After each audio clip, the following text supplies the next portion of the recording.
이야기 철학 동화 말의 중요성. 깃털처럼 날아가 버린 소문. 아까 거표주의에 대해서 같이 얘기했었지? 여기 막 누가 울고 있네. 칼리나는 마을 땅의 절반을 가진 큰 부자예요. 어제는 딸의 결혼식으로 온 마을이 들썩들썩했지요. 그런데 오늘은 전혀 다른 일로 소란스러웠어요.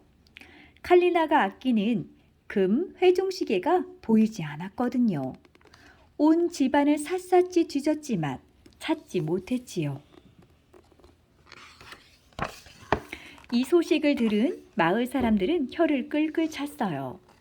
회중시계가 아주 귀한 보물이라는 것을 알고 있거든요.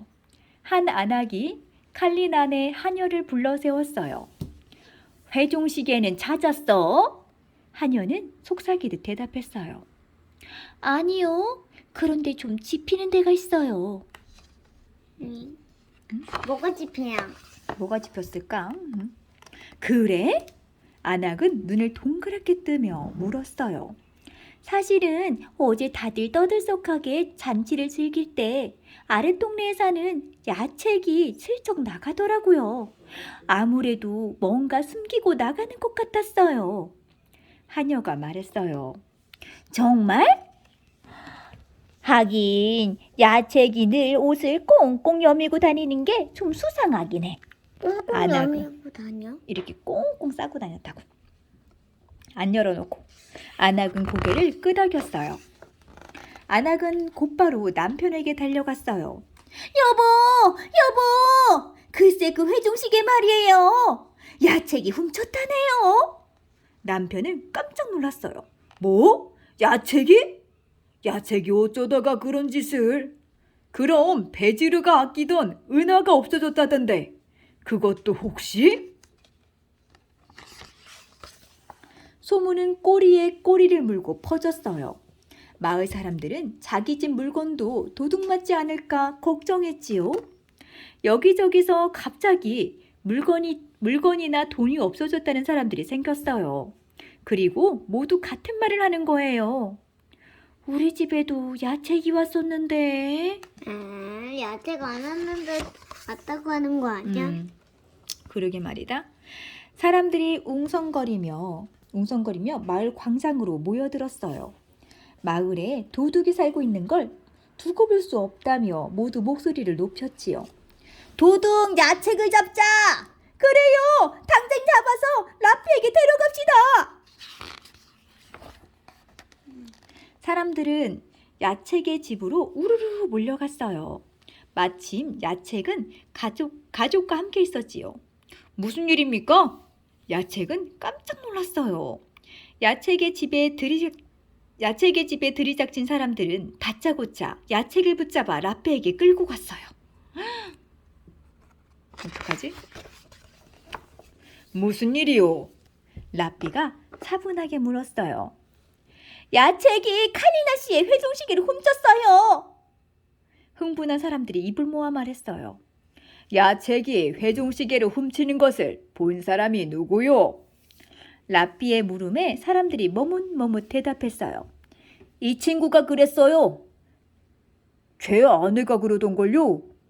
전 그 집 하녀에게 들었어요. 라피가 하녀를 불렀어요. 하녀는 사람들이 흥분한 까닭을 알지 못했어요. 전 야책이 훔쳤다고 말한 적 없어요. 그냥 수상하다고만 했을 뿐인데 사람들이 그렇게 퍼뜨린 거라고요. 그러고는 멋쩍어 하며 덧붙였어요. 회중시계는 찾았어요. 주인님 침실 바닥에 떨어진 걸 몰랐지 뭐예요. 순간 야책은 눈물을 흘리며 말했어요. 전 정말 억울합니다. 제 아내와 아이들이 얼마나 놀랐는지 아십니까? 어떡하지? 훔친 게 아니라 어디에 떨어져 있었는데 사람들이 몰랐던 거구나. 그렇지. 하녀는 전혀 미안함도 없이 말했어요. 제가 한 말을 거둬드릴게요. 그럼 되지요? 가만히 듣고 있던 라피가 하녀에게 말했어요. 당신이 한 말을 거둬들일 수 있다고 생각하시오. 그렇다면 내가 시키는 것부터 해보시오. 라피는 하녀에게 깃털 베개를 하나 주었어요. 당장 시장에 가서 이 베개를 갈라 깃털을 다 날려버린 뒤 다시 모아오시오. 하나도 빠짐없이 말이오. 하녀는 베개를 가지고 시장으로 갔어요. 별걸 다 하라네. 하녀는 베개를 갈라 깃털을 모두 날렸어요. 깃털은 바람을 타고 여기저기로 흩어졌어요. 하녀는 깃털을 주워 모으기 시작했어요. 요놈, 이리 와라. 아이고. 깃털은 잡으려 하면 날아가 버리고 잡았다 싶었다가도 놓치기 일쑤였어요. 게다가 잡을 수 없을 만큼 아주 멀리 날아가 버린 깃털도 많았지요. 이런 말도 안 되는 일을 시키다니.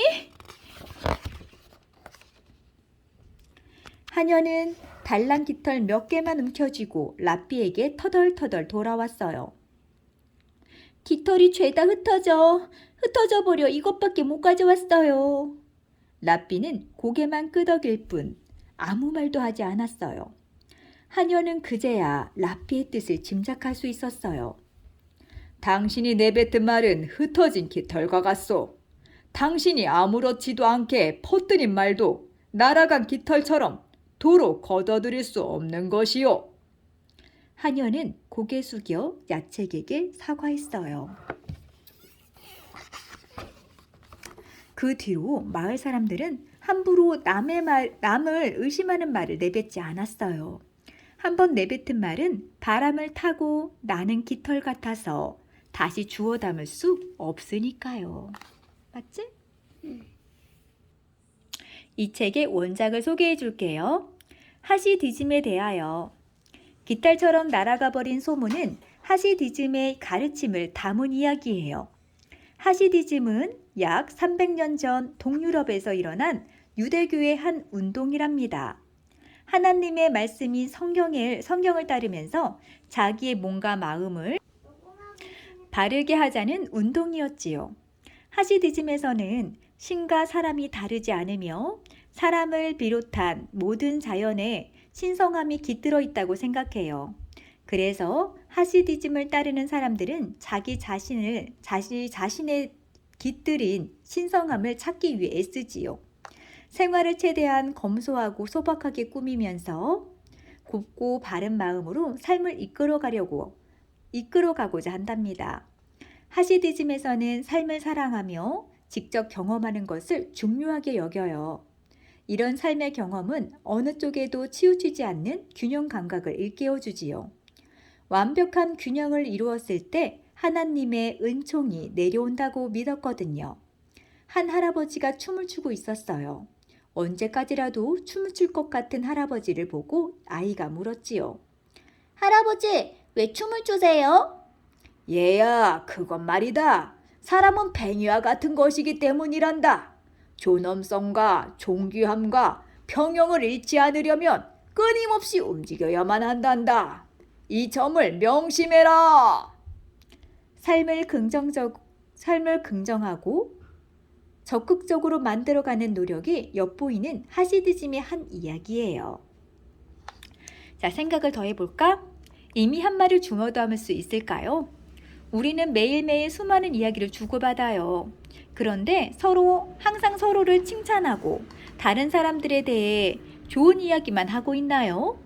그렇다면 좋겠지만 누군가의 뒷소문에 그런 거에 대해서 이러쿵저러쿵 쑥덕이거나 별것 아닌 일에 살을 붙이고 크게 부풀려서 말하는 경우가 종종 있지요. 내가 만약 그 소문이나 험담의 주인공이라면 기분이 어떨까요? 사람들은 모이기만 하면 남의 이야기로 시간을 보내는 경우가 많아요. 이야기를 하다 보면 때로는 사실과는 전혀 다른 내용의 소문이 만들어지기도 하지요. 이렇게 되면 소문의 당사자가 본의 아니게 큰 곤란에 빠질 수도 있겠지요.